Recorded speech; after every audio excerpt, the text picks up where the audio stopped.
I'm so excited for this one. Today, we're talking about one of the most celebrated, powerful, and divisive scents in modern perfumery, Frederic Malle's Portrait of a Lady. If you want to know why people call this the ultimate rose, why it's completely unisex despite the name, and why you should absolutely never ever blindly buy a bottle, stick around. So let's talk about it. Okay, first, let's talk about the house and the concept. Portrait of a Lady was released in 2010 under the house Frederic Malle, and the perfumer, which is the creator, is none other than Dominique Ropion, the living legend himself.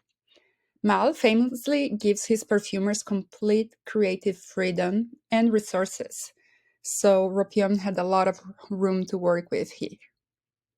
The concept that he has here is volume, opulence, and drama. This is a scent that basically throws subtlety out of the window and instead aims for an almost gothic elegance. It is classified as an amber floral chypre, but honestly, I don't think that classification does it justice. So let's talk about what matters here, the scent breakdown. The opening is a burst of that dark, fruity rose, but within minutes, the patchouli and the incense wrap around it like an expensive velvet cloth. It is smoky, it is sophisticated, and it is intensely high quality. So let's talk about first about the rose. This is a Turkish rose, and it is used in such an extravagant, almost reckless concentration.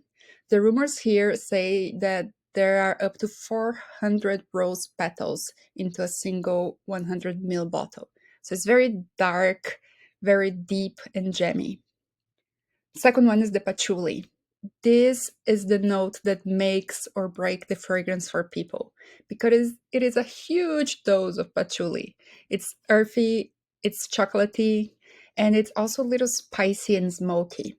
So this patchouli acts as the foundation and anchors the flamboyant rose, dragging it into almost darkness.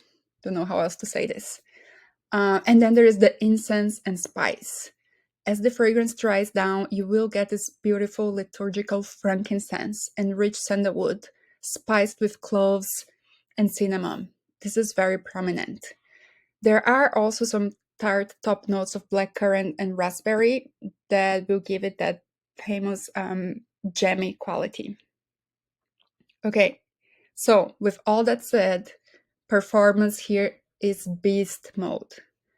Longevity, this is going to be 10 to 12 hours on your skin, on clothes. I guess you're going to have it until the day you wash it. So for sure, you want to go here with one spray, two max. And then the projection also is going to be enormous. It is not going to be an intimate scent. It's going to be a room filler. So it is a scent that is going to get noticed. And if you are walking into an event, you are going to make an entrance because there's no way people are not going to notice this.